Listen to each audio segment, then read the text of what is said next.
Good day. My name is Kevin Brewer, and I'm here today with Ted Theodore, a long-time consulting geologist, and we're very interested to hear Ted's perspectives today. We're here at Mexico Mining Center's annual Discoveries Mining Conference in Mexico, which is being held this year in beautiful Mazatlan, Sinaloa. And I understand you're going to be giving us a presentation at this conference. Tell us, what's the title of that presentation? Well, I'm going to be talking about the mobility of gold in the supergene environment, and also the mobility of silver as well, and how this might impact on soil exploration geochemistry, and that if it's moving in the arroyos, it's probably moving in the soils as well. Great, and it's an honor to meet a person like yourself. You've worked in the industry for many years, and you made significant contributions, co-authored over 250 publications, which is just an amazing feat. So tell us about your work in the past here.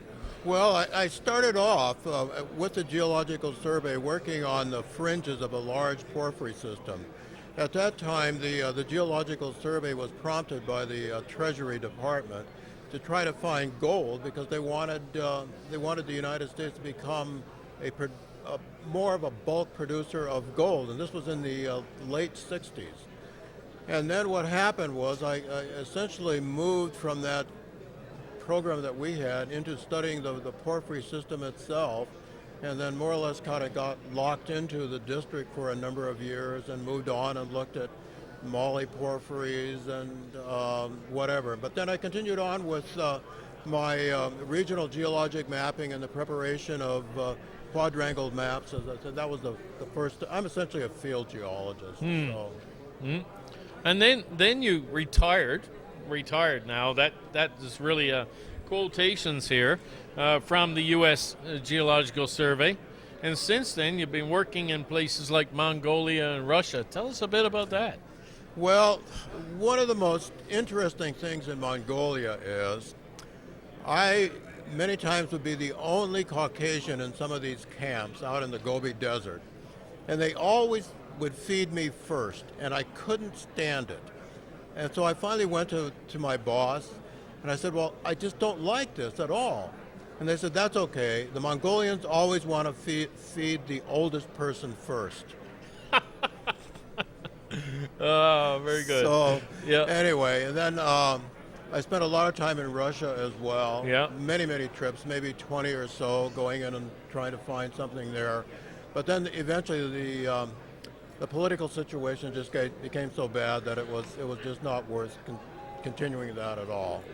But I've also done work in Afghanistan as well. Oh, okay. And I did that on a contract basis for the United States Defense Department.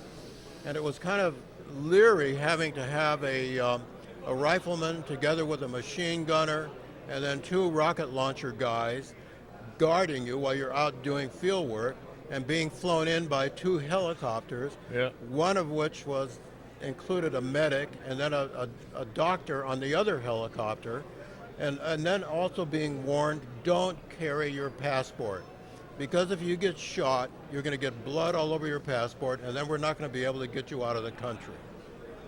Oh my goodness. Well, that's unique. I actually once looked at working in Afghanistan. I'm kind of glad I didn't do that. Well, one of the interesting things there was we did find in some of the samples that were collected some impressive concentrations of gold in the hand samples in a diorite skarn, but this was down in the Kandahar area where the security is such that nobody in their right mind would put $1 into doing anything there.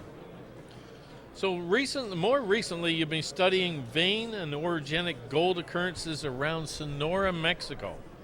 And so can you briefly tell our listeners about what an orogenic gold system is and how important you feel they are and how they occur in Mexico? Well, they're one of the better places to look if you're going to look for the orogenic gold deposits would be in the Caborca orogenic gold belt.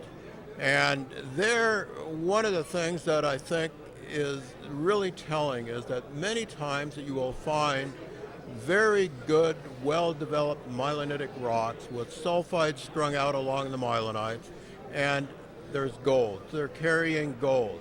And many of these rocks in the past have been misinterpreted. They've not been rightly identified as mylonitic rocks, but rather they're called some kind of a quartz feldspar sedimentary rock because they're weld layered. But there are some very, very telling features in these mylonitic rocks in that almost all of them have extremely well-developed lineations on their planar surfaces. And I think it's something that might have been missed in the past.